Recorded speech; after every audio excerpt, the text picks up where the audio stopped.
to the Graduation Coach Campaign's video series. The Graduation Coach Campaign is an initiative in Philadelphia that is committed to supplying adults with the information they need to help students graduate high school and move on to college and successful careers. You can find more videos like this one at phillygradcoach.org. And don't forget to subscribe to our YouTube channel so you can stay up to date on new videos as they are released. Please feel free to pause, rewind, and rewatch this video at any time to get the most out of your viewing experience. My name is Sayo Hormozi, and I am the director of the Graduation Coach Campaign. At the campaign, we believe that praising your student for a job well done is vital to helping him or her build confidence and feel empowered and motivated to accomplish goals. First, what is praise exactly?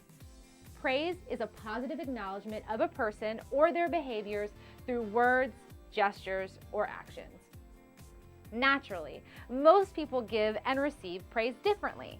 You might choose to praise your student in ways that are informed by your culture, your values, the way you were praised growing up, or based on what you've learned about your student's unique personality. It turns out that studies have shown that praise can have a dramatic effect on a student's performance in school and in life.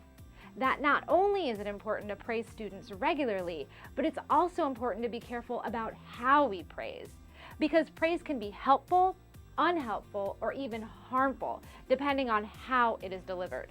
While young children may get praised frequently during their development, middle school students and teenagers may not get as much recognition or positive reinforcement, even though it can be just as helpful and meaningful for them. It is also interesting to note that the way we give praise is just as important as how often we give praise. Here are 3 major things you can do to avoid common pitfalls and make sure the praise you give your student will help them succeed. First, it is important to distinguish between 2 different kinds of praise: praise for being and praise for doing. What is the difference? Praise for being is praise your student receives just for being who they are.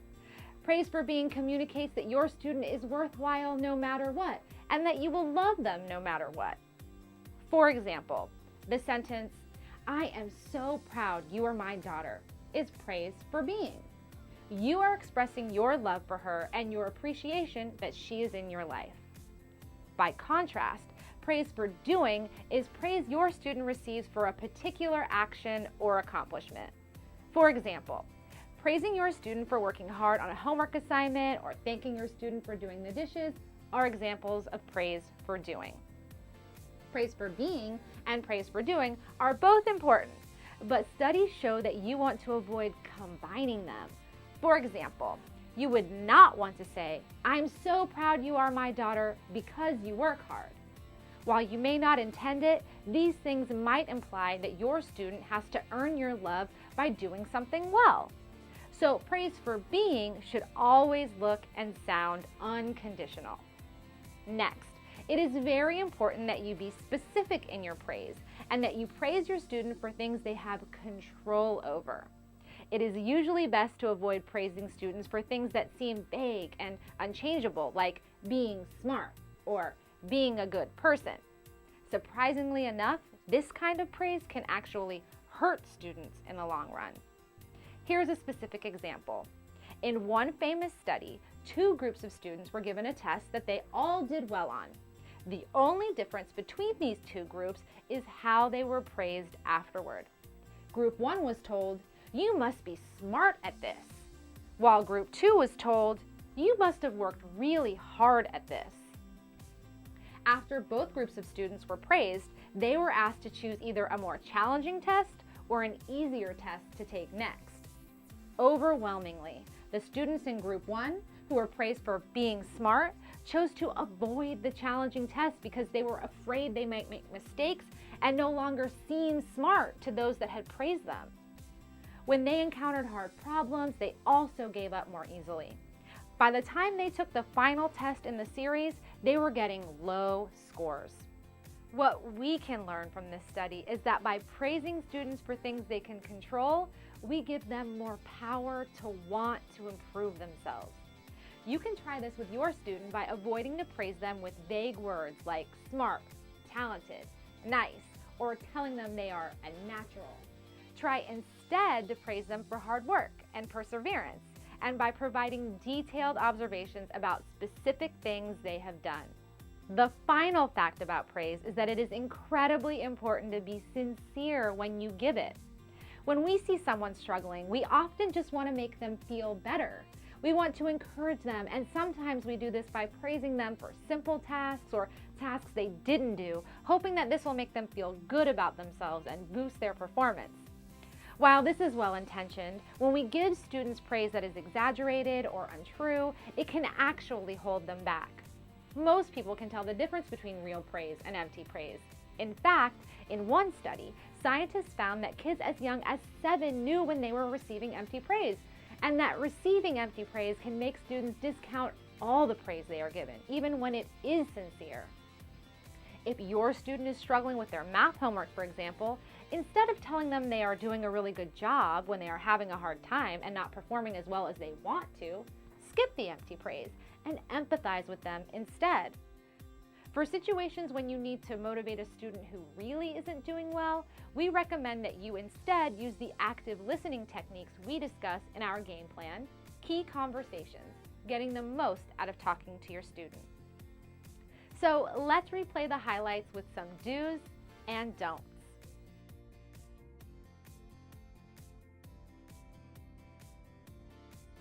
Do praise your student often. Students need continuous praise in order to feel supported.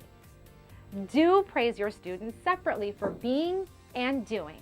Remember, praising your student for being will help them know that you will love or care for them no matter what. Praising your student for doing helps students feel like their hard work is being acknowledged. Do praise your student for things they can control. Praising your student for a behavior or action that they can control gives them the power to continue to work on that trait. Don't give empty praise to your student because you may feel bad for them. Students can tell when praise is not genuinely given. And don't be vague when you give praise. Always try to be specific about what your student did that was great. So, what's the next step?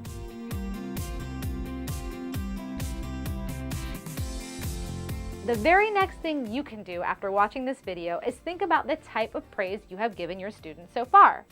Do you praise your student more for being or doing? Try to set a goal for yourself to praise your student for something that they have done well or something that makes them inherently special. As a reminder, the recommendations given in this game plan are based on extensive research, and we link to that research at the end of this game plan if you'd like to take a deeper look at our sources. We know that one size doesn't fit all. You may choose to take a different approach based on your relationship with your student and your understanding of his or her specific personality and needs. Our hope is that having heard this information, you can reflect purposefully on how you praise your student and develop your own philosophy and methods for delivering praise. Thank you for watching. To stay up to date on all the latest graduation coach information, subscribe to our YouTube channel, like us on Facebook, and follow us on Twitter. And for more information on other ways to support your student and more videos like this one, go to phillygradcoach.org.